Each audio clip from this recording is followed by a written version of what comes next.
Vijaya Karnataka paper ನಮ್ಮ ಕನ್ನಡದೇ ಅನ್ಕೊಂಡಿದ್ದೆ, but ಅಲ್ಲ. ಈ ದೊಡ್ಡ ಕಥೆನ ಸ್ವಲ್ಪ ಚಿಕ್ಕದಾಗಿ ಹೇಳ್ತೀನಿ, ಕೇಳಿಸ್ಕೊಳ್ಳಿ.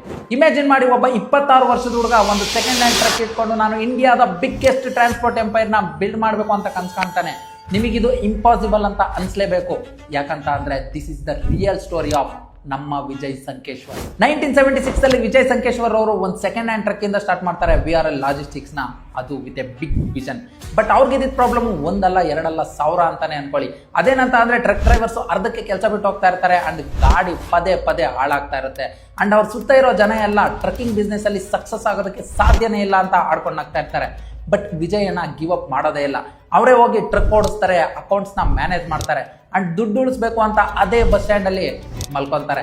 ಅದೇ ರೀಸನ್ ಇಂದ ಇವತ್ತು ಒಂದಿದ್ದ ಟ್ರಕ್ 10 ಆಗುತ್ತೆ, 10 100 ಆಗುತ್ತೆ ಅಂಡ್ ಆ 100 ಇವತ್ತು ಎಷ್ಟೋ 1000 ಆಗಿದೆ. ಇವತ್ತು VRL ಅನ್ನೋದು ಜಸ್ಟ್ ಒಂದು ಲಾಜಿಸ್ಟಿಕ್ಸ್ ಕಂಪ್ನಿ ಅಲ್ಲ, it's A life line of India transport.